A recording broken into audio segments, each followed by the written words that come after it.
आज हम एक ऐसी घटना पे बात करने वाले हैं जो हमें बताती है कि कुछ मानसिकताएं और कुछ घरेलू कला कैसे 3 मासूमों की जिंदगी को तबाह कर सकती है। आज हम बात करने वाले हैं उत्तर प्रदेश के शामली जिला में हुए तिरपल के बारे में। यह घटना केवल एक अपराध नहीं है बल्कि समाज के उन गहरे जख्मों का प्रतीक है जिन क्षेत्रों पे हम कभी ध्यान नहीं देते हैं। Welcome to another episode of case वाले भैया।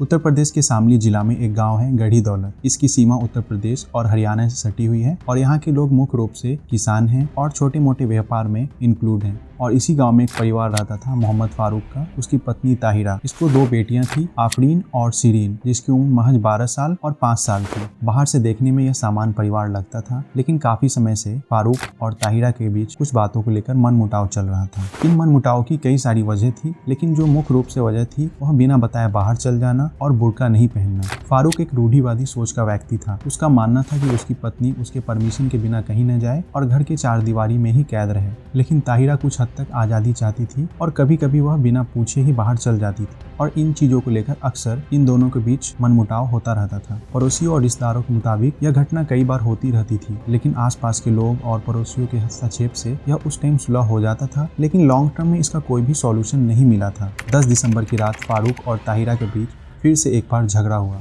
और इसका मुख्य रीजन था बुर्का ना पहनकर बाहर जाना। यह झगड़ा धीरे धीरे इतना उग्र हो गया कि फारूक ने अपने घर में रखे लाइसेंसी बंदूक से अपनी पत्नी ताहिरा पर फायर कर दिया, जिससे वह वहीं पे गिर गई। अब आप कल्पना कर सकते हैं कि घर में उस समय 12 साल की आफरीन और 5 साल की सीरीन मौजूद थी और वो ये सारी चीजें देख रही थी। उस पर ये क्या बीता होगा। ताहिरा को गोली मारने के बाद उस समय उसका गुस्सा इतना हावी था कि उसने अपनी बेटियों को भी नहीं बख्शा। उस समय वहाँ पे मौजूद उसकी बड़ी बेटी जो महज 12 साल की थी, आफरीन, उसने अपनी दूसरी गोली उस पे चला दी और वो भी वहीं ढेर हो गई। और इसके बाद फारूक ने अपनी छोटी बेटी सीरीन, जिसको अभी इस घटना की समझ भी नहीं होगी, उसका गला घोंटकर हत्या कर दिया। सोचिए, एक पिता जिसने अपनी बेटियों का पालन पोषण किया, वह उसी रात अपनी पत्नी और दोनों बेटियों का हत्यारा बन जाता है। यह सिर्फ एक अपराध नहीं था बल्कि उसके परिवार का अंत था, उसके इस तरह के खतरनाक मानसिकता का अंत था जिसके आगे उसने मानवता और इंसानियत को भी नहीं देखा। इस घटना के बाद फारूक को एहसास हुआ कि उसने एक बहुत बड़ा जघन्य अपराध कर दिया है और फिर उसने चालाकी से सारे सबूतों को मिटाने का प्लान तैयार किया। उसने अपने घर के अंदर ही एक बड़ा सा गड्ढा खोदा जो आमतौर पर सेफ्टी टैंक के लिए यूज किया जाता है और उसके बाद उसने बारी बारी से अपनी दोनों बेटी आफरीन और सीरीन और अपनी पत्नी को भी उसमें गाड़ दिया और ऊपर से उसे पक्का कर दिया ताकि वहां पे किसी तरह का कोई भी सबूत न दिखे। अगले कुछ दिनों तक फारूक उसी घर में सामान्य तरीके से रह रहा था। आसपास के लोग और पड़ोसी को बता रहा था कि उसकी पत्नी और दोनों बेटी अपने घर गई हुई है, लेकिन कहते हैं ना कि पाप छिपते नहीं छिपता है।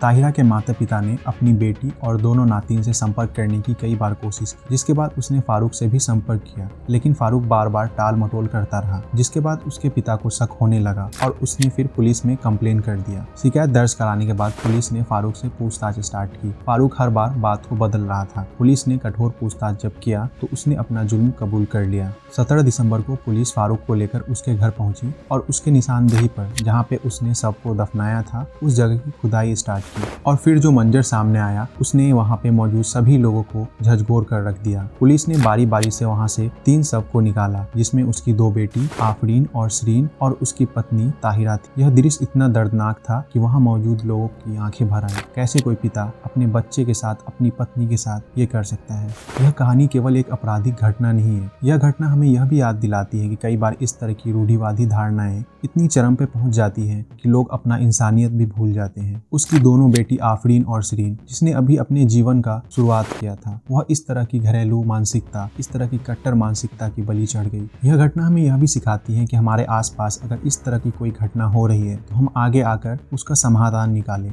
पुलिस को कांटेक्ट करके इस घटना के बारे में बताएं ताकि समय रहते ऐसी चीजों को हम रोक पाएं। इस मामले में पुलिस ने त्वरित कार्रवाई करते हुए आरोपी को गिरफ्तार कर लिया, लेकिन सवाल यह है कि क्या उस मासूम की जिंदगी वापस आएगी, क्या उसकी पत्नी की जिंदगी वापस आएगी। शामली का यह तिरपल हमें यह सोचने को मजबूर करता है कि हम अपने समाज को किस दिशा में ले जा रहे हैं। क्या हम अपनी पुरानी और संकीर्ण मानसिकता को पीछे छोड़कर एक ऐसे समाज का निर्माण कर सकते हैं जहां पे सब लोग समान रूप से रह सकें। दोस्तों, यह घटना हमें सबक देती है कि केवल हमें कानून व्यवस्था पर ही नहीं बल्कि अपनी मानसिकता पर भी काम करना होगा। हमें अपने घरों से बदलाव की शुरुआत करनी होगी, जहां हम अपनी बेटियों को समान रूप से जीवन जीने का अधिकार दे पाएं, जहां हम उनकी मूल्यों को प्राथमिकता दे पाएं। मैं उम्मीद करता हूं कि आपको इस वीडियो से इस घटना के बारे में पूरी जानकारी मिली मिली होगी। ऐसी ही वीडियोस के लिए आप हमारे चैनल को सब्सक्राइब कर सकते हैं। मैं मिलता हूँ आपसे एक और नई वीडियो के साथ। जय हिंद।